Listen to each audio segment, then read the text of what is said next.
क्रांती news, आवाज सर्वसामान्य। अभोणा वसतिगृहातील विद्यार्थिनींचा प्रकल्प कार्यालयावर पायी मोर्चा। अभोणा कळवण पायपीट करत प्रशासनाविरोधात घोषणाबाजी।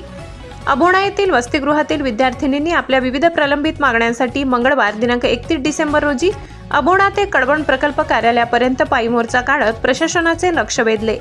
वसतिगृहातील अपुऱ्या सुविधा, मूलभूत सोयींचा अभाव तसेच विद्यार्थिनींच्या सुरक्षेचा गंभीर प्रश्न याकडे लक्ष वेधण्यासाठी हा शांततापूर्ण मोर्चा करण्यात आला।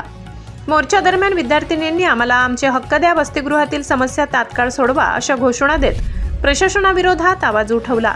मोठ्या संख्येने सहभागी झालेल्या विद्यार्थिनींनी सांगितले की वसतिगृहातील अनेक समस्यांचा सामना करावा लागत असून याबाबत यापूर्वीही वारंवार तक्रारी करूनही प्रशासनाकडून दुर्लक्ष करण्यात आले आहे।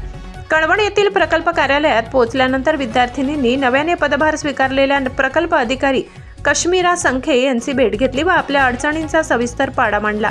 वसतिगृहातील सुविधा सुधाराव्यात, सुरक्षिततेबाबत ठोस उपाययोजना कराव्यात व प्रलंबित मागण्यांची तात्काळ पूर्तता करावी अशी ठाम मागणी विद्यार्थिनींनी केली।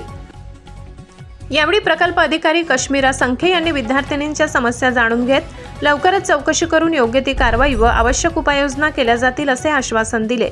या शांततापूर्ण पायी मोर्चामुळे कळवण तालुक्यातील वसतिगृहांमधील समस्यांचा प्रश्न पुन्हा एकदा ऐरणीवर आलाय।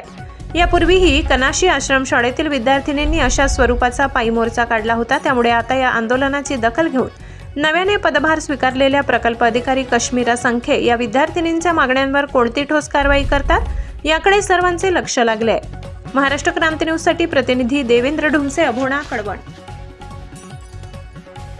नवनवीन बातम्या पाहण्यासाठी आमच्या महाराष्ट्र क्रांती न्यूज या YouTube चॅनलला लाईक करा, सबस्क्राईब करा आणि बेल आयकॉनला प्रेस करा।